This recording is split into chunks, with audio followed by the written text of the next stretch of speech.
आपण आपल्या सर्व मान्यवरांच्या शुभ हस्ते आणि आपल्या सन्माननीय उपमुख्यमंत्री महाराष्ट्र राज्य तथा राष्ट्रीय अध्यक्ष राष्ट्रवादी काँग्रेस श्रीमती सुनेत्राताई अजितदादा पवार यांच्या शुभ हस्ते महिला सन्मान पोर्टल आणि सायबर वेलनेस कक्षाचं उद्घाटन आता करणार आहोत। माझी मान्यवरांना विनंती आहे, सुनेत्राताई आपणासही माझी विनंती आहे, आपल्या शुभ हस्ते आपण या पोर्टलचं उद्घाटन करावं। रिमोटचं बटन दाबून आपण या महिला सन्मान पोर्टल आणि सायबर वेलनेस कक्षाचे उद्घाटन करीत आहोत। जोरदार टाळ्या होऊन जाऊ देत मंडळी।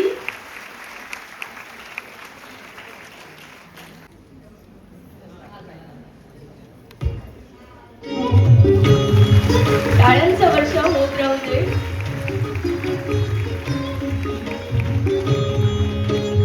महिला सन्मान पोर्टल राज्य महिला आयोगाकडे येणाऱ्या तक्रारींचे जलद निवारण करण्यासाठी महिला सन्मान पोर्टल तयार करण्यात आलेला आहे।